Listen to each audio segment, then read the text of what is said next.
The left-wing gender insanity being pushed on our children is an act of child abuse. Very simple. Here's my plan to stop the chemical, physical, and emotional mutilation of our youth. On day one, I will revoke Joe Biden's cruel policies on so-called gender-affirming care. Ridiculous. A process that includes giving kids puberty blockers, mutating their physical appearance, and ultimately performing surgery on minor children. Can you believe this? I will sign a new executive order instructing every federal agency to cease all programs that promote the concept of sex and gender transition at any age.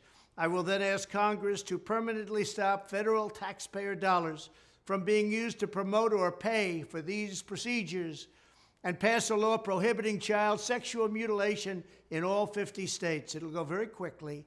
I will declare that any hospital or healthcare provider that participates in the chemical or physical mutilation of minor youth will no longer meet federal health and safety standards for Medicaid and Medicare and will be terminated from the program immediately. Furthermore, I will support the creation of a private right of action for victims to sue doctors who have unforgivably performed these procedures on minor children. The Department of Justice will investigate Big Pharma and the big hospital networks to determine whether they have deliberately covered up horrific long-term side effects of sex transitions in order to get rich at the expense of vulnerable patients, in this case, very vulnerable.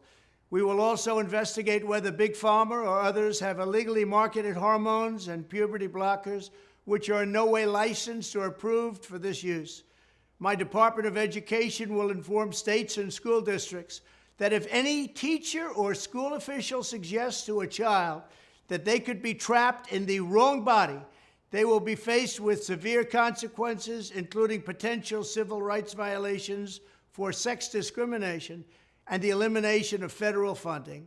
As part of our new credentialing body for teachers, we will promote positive education about the nuclear family, the roles of mothers and fathers, and celebrating rather than erasing the things that make men and women different and unique.